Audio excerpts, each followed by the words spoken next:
Yeah, thank you, Maizara. Good evening to everybody. Thanks for coming. Distinguished panel, General Allen, Tony, and Dr. McCoy. I'll try, I know everybody's here to hear about the Scorpene scandal, and I'll try not to disappoint you. But I think I should also speak about the significance of today, the Global Day of Action on Military Spending. And I also like to raise this question of the coming general elections, the 13th general elections, and why we must make defense cuts an important issue in the general elections. Okay, we're very happy to announce that the Scorpene case, the judicial inquiry in Paris, has started. We've had, as you know, we've had fundraising charamas in Kuala Lumpur, Penang, and Ipoh, and we thank all the very civic-conscious Malaysians who have contributed to this fund. And you have waited very patiently for the case to start, and there's nothing that we could do.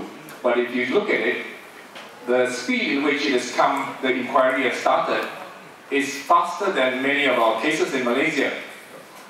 I know that our case, when we were arrested under the for the APSEP, the Asia Pacific Conference on East Timor, which happened in 1996, the case is not even settled yet. Okay, that is how many years? That's nearly 20 years. So for the Scorpene case to finally start its inquiry, I think we have to be thankful that it started. And in that process, 2 years of investigations have already gone by. We must thank our French international human rights lawyers for carrying on the job. And they have, the judge and the prosecutors have already interviewed some people in there. And there are some facts that are new already. For example, we know that several payments, in the beginning we thought there was only one payment to Parameka, the company that we heard of was Parameka, that Raja Abdul Razak Baginda is the CEO, and his wife is a major director. We thought it was only that. And the 500,000 commission that was talked about. But in the investigations of the last 2 years, we discovered there's another company registered in Hong Kong called Terasasi, in which Abdul Razak Baginda is also the director, in which the French companies, not only the main French state company, DCM, but its partner company, Thales International Asia, or TINT Asia, has been involved in this ferrying of money. And even very interestingly, we even got a note from Razak to TINT International saying that he wanted that money in a hurry. And that was just one of the components of that transaction.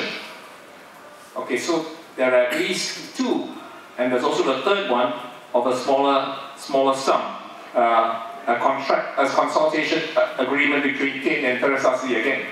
So there are at least 3 commissions there. And the case has started, and very soon SORA will have access to this evidence in Paris. And so for the moment, this is what we are hoping to find out, and the French are also hoping to find out whether commissions were paid, because it's against French laws now, ever since I think it was 2002, and OECD rules against corruption. Maybe General Allen can give us further information about how those rules work. But before that, before it was not French law, these bribes for arms purchases was considered even, you could even apply for tax breaks. A company could apply for tax breaks for giving bribes to a foreign purchaser, But ever since that I think it was 2002, you can prove me wrong, we will listen to what General Allen has to say later on. And the OECD rules They can't do that anymore.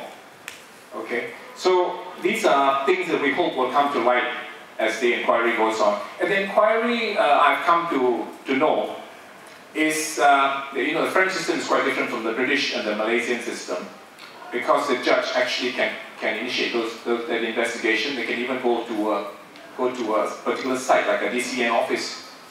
And from what I understand, they're a bit like the inquiries that you see on television sometimes, like in America, the Foreign Relations Committee, in which it is held in the open, like in a place like this.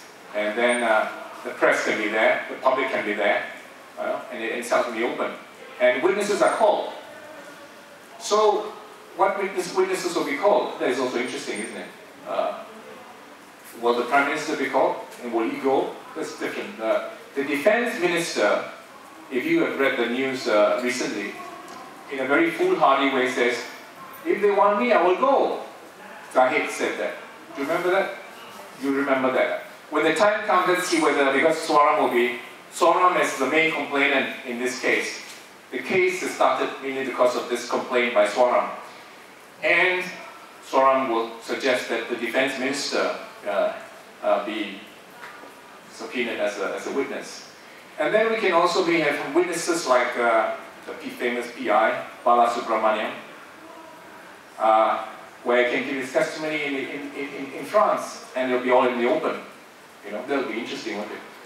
And as you know, Alton Tuya's father was here only last week, and he has said in public that he's prepared to be a witness in this inquiry in Paris.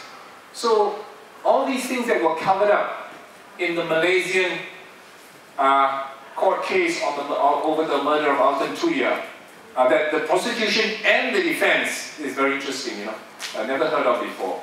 To keep the Prime Minister out of this case, to keep very important evidence about the motive for Alton Tuya's murder, and for various people to be called as witnesses was never saw the light of day.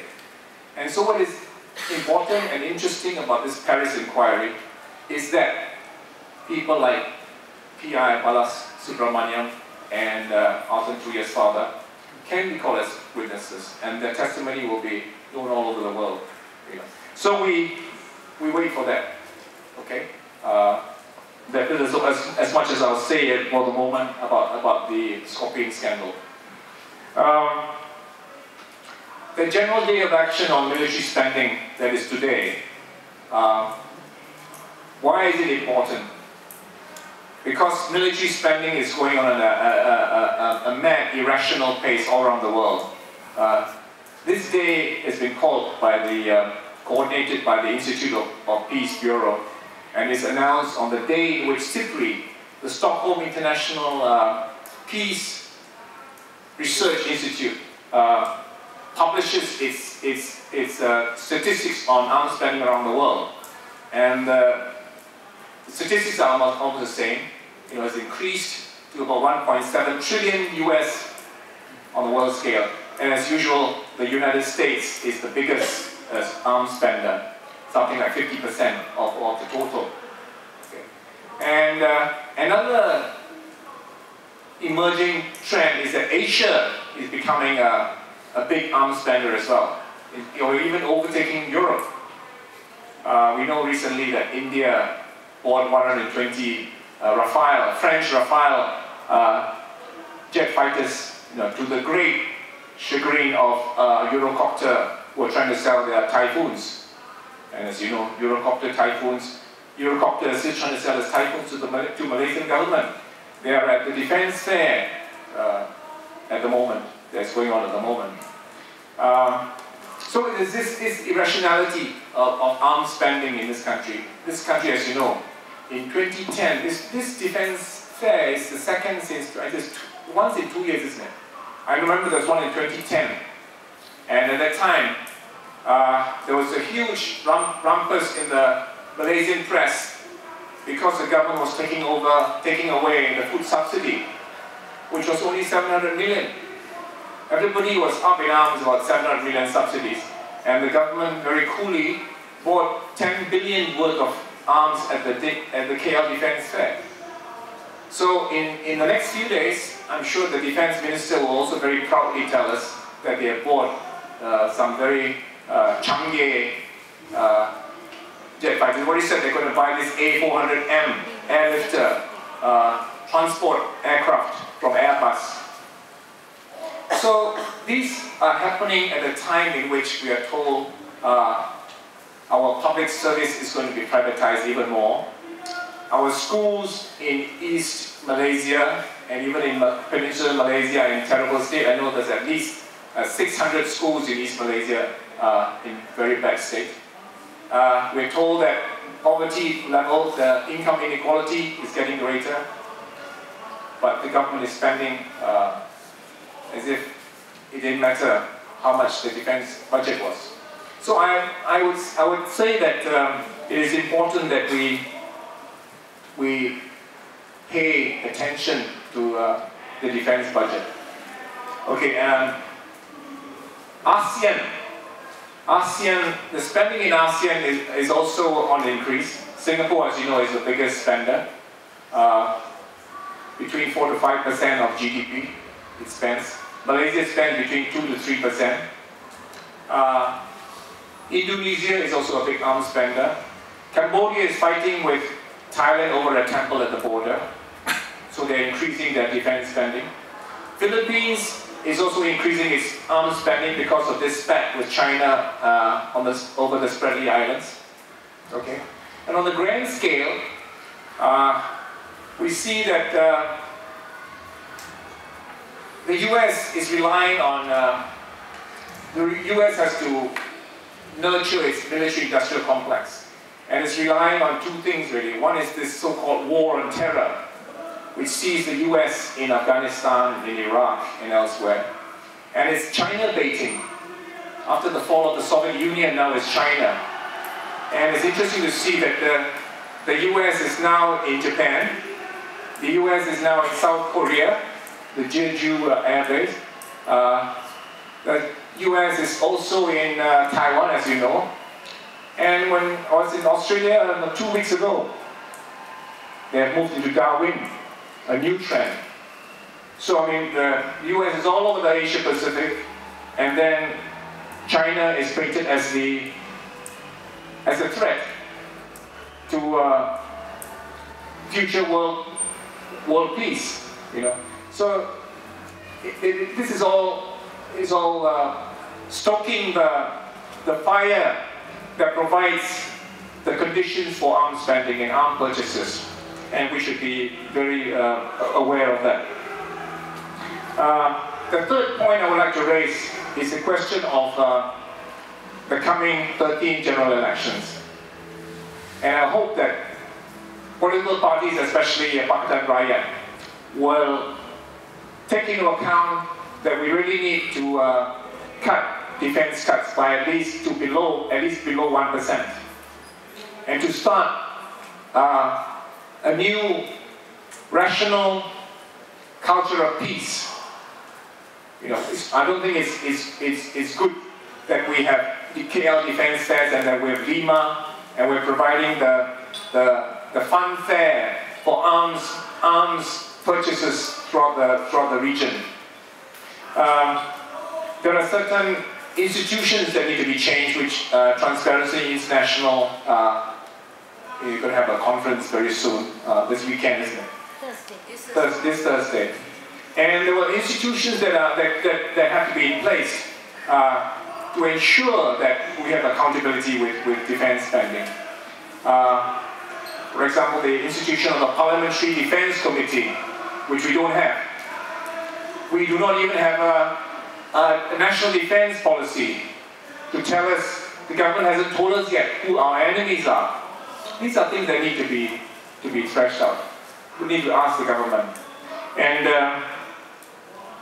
we believe that many of this arms race in ASEAN is really uncalled for. And in 2015, we're supposed to have an ASEAN integrated community. And to have that, it makes sense that we pool our resources in the way in which the European Union is pooling its resources. For example, Britain is sharing 2 submarines with France, I understand. But the only irony of it is that they can't afford the jet fighters to sit on the aircraft carriers and so forth. And the irrationality of buying jet fighters in relation to what we are fighting for. You ask anybody, they'll say, "Oh, the government needs to fight pirates and terrorists in the streets of Malacca." But do you need jet fighters to fight pirates in the streets of Malacca? It's interesting that in the promotional video for today's Global Day of Action on Arms Spending, we have a speech by the Costa Rican former president, who was a Nobel Peace Laureate. And Costa Rica was the first country in the world not to have a military, not to have an army. And somebody, when they heard that, told me, "Oh, does it mean that they are open to another country invading them?" No, I don't think that is a necessarily corollary of that policy. We know that a poor country like Vietnam could beat the strongest military power in the world, the US, in the 1975, throughout the 60s and 70s. And we have seen the film Black Hawk Down, in which a very Chang'e Black Hawk can be shot down with an anti-aircraft missile carried on the shoulder of an African. And this is the kind of defensive policy we can think about. The kind of, if anybody wants to invade our country, we can think about some kind of militia, as opposed to having jet fighters and submarines. There are other ways of repelling, fighting an invader, an occupier. And one way is for ASEAN countries to get together to pool their resources and to decide who is going to produce what. What are we fighting for? Okay, so there are these 3 points that I hope that you will think about and discuss tonight. One is on the Scorpene scandal and what it entails. One is on the Global Day of Action on a global scale and what it means for humanity, what it means for human progress. And the third point is what we are asking for in the next 13 general elections.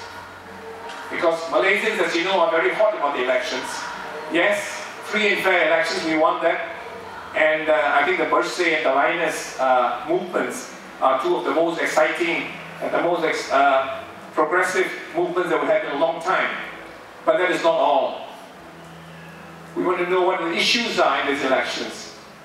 What is the defense policy of the parties and the candidates who are standing for this election? What is the policy on the economy, on utilities?